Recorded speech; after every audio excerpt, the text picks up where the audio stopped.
우리 주변에 보면요, 우리가 모르는 사이에 일어나는 일들이 참 많아요. 그리고 또 그렇게 일어나는 일들이 세상을 움직이고 모든 것을 살아갈 수 있게 하는 생명의 길을 주고 있음에도 모른 채 그냥 지나가는 경우들이 많습니다. 비가 오는 것, 눈이 내리는 것, 바람 부는 것, 이런 것들이죠. 지난 겨울은 사실 그렇게 심각하지 않았어요. 그런데 이곳에 눈 오는 거 뭐 여러분들도 잘 아십니다. 4월달까지도 그 쇼핑몰 한쪽 파킹라서 이렇게 언덕을 만들어 놓고 있는 그 눈들 말이죠. 그 눈을 보면서 저거 언제 다 치우나 그러지만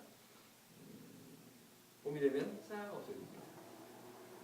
또 봄이 되면 최근이죠. 소나무 꽃가루 엄청나게 날리죠. 소나무가루. 밖에 자동차를 세우면요, 자동차 위에 그 소나무가루가 쌓여가지고 유리창으로 안이 들여다보이지 않을 정도로 이렇게 꽃가루가 떨어지고, 심지어는 집안까지도 그 꽃가루들이 노랗게 깔립니다. 그걸 보면서 아유, 저건 언제 다 치우나 그러지만 비가 쫙 오고 나면 또 싹 스쳐 내려가요. 여름 지나면 가을이 올 것이고, 또 가을이 되어서 낙엽이 떨어지면 낙엽을 긁어 모으죠. 잔뜩 긁어 모아가지고 뒷마당에 쌓아놓습니다. 쌓아놓고서는 저거 언제 다 없어지나 그러지만 눈 한번 오고 봄 되고 나면 낙엽들이 다 사가서 이렇게 가라앉아버려요.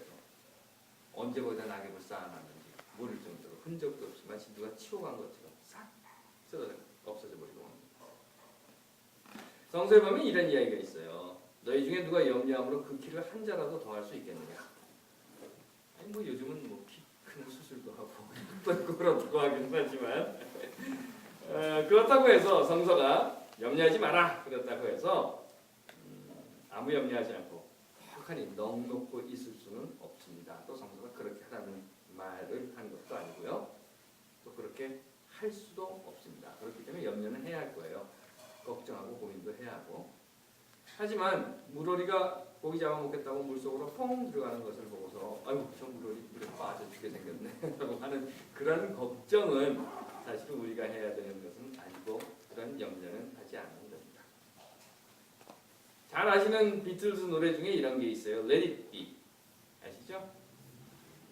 이걸 뭐라고 번역을 할까? 구글 번역기로 한번 쳐봤습니다. 뭐라고 나오는가 하면 이렇게 나와요. 놔두어봐.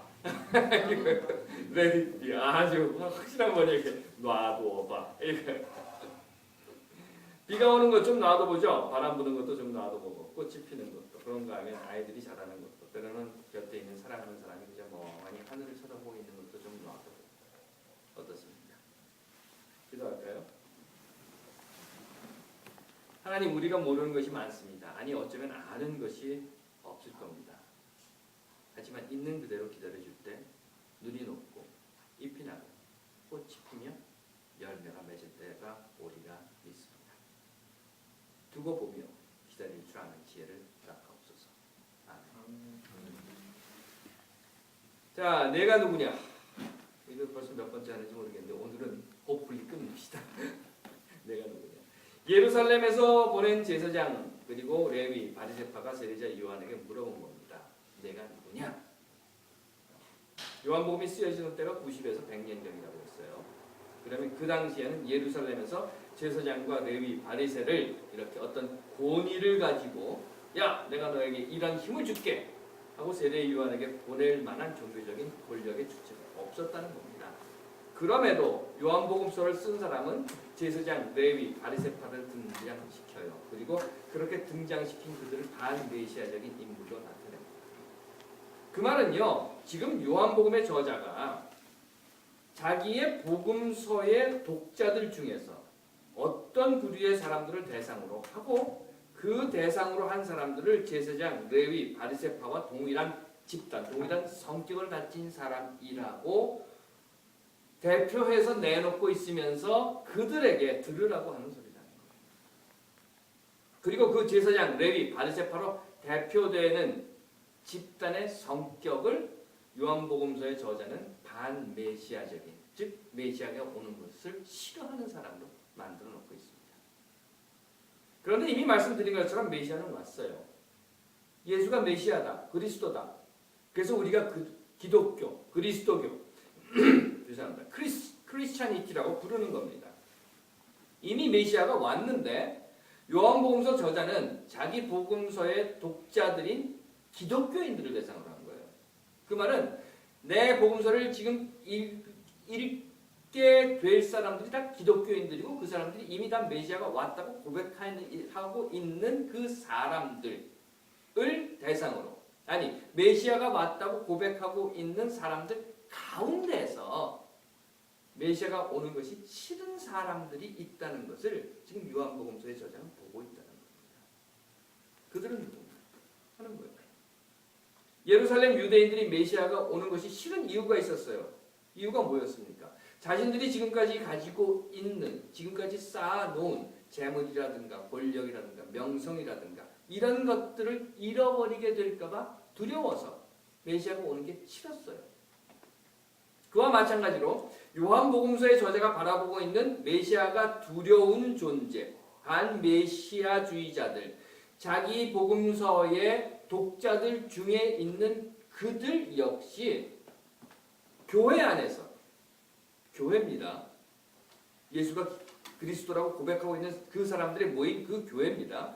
그 교회 안에서 재물이라든가 권력이라든가 명성이라든가 이런 것들을 잃어버리게 될 것에 대한 두려움으로 지금 메시아 오면 안 되는데 라고 외치고 있는 사람들에 대해서 이야기하고 있다는 겁니다. 그 말은요, 이미 메시아가 왔는데, 그래서 부활절에 왜 우리 핸델에 메시아 칸타타 하지 않습니까? 그리고 그 메시아 칸타타 중에 할렐루야 하는 부분에서는 왜 조지 2세가 일어났다고 해서 다 같이 일어나기도 하고 그 메시아 칸타타를 매년 부활절에 하면서 정작 메시아가 온다고 하는 것에는 싫어 오지 마라 라고 말하고 있는 사람들이 교회 안에 있다는 겁니다. 그것이 이미 2000년 전에 요한이 보고 있었던 교회 안에 존재했었다는 겁니다. 그럼 정말 메시아가 왔는가? 지난주에 제가 여러분들께 여쭤본 질문이었어요. 정말 메시아가 왔는가? 한민족에게는 어떻습니까? 한민족에게는 정감록이라고 하는 것이 있어요. 다 들어보신 이야기입니다. 정감록에는 정도령이 온다고 되어 있어요. 그 덕에 정치성 가진 그 정치인들이 정주영이 정도령이다. 뭐 이러다가 또 누구죠? 정동영이 정도령이다. 이랬단 말이죠. 그러면 정도령은 왔습니까? 왔죠. 우리도 있어요. 여기 정도령. 있잖아요. 정도령 있어요. 그러면 한민족은 독립이 되었습니까? 독립되었죠. 맞아요. 일제 지배로부터 1945년에 광복되었습니다. 해서 8월 15일을 광복절이라고 부르고 지킵니다. 민족이 해방된 날.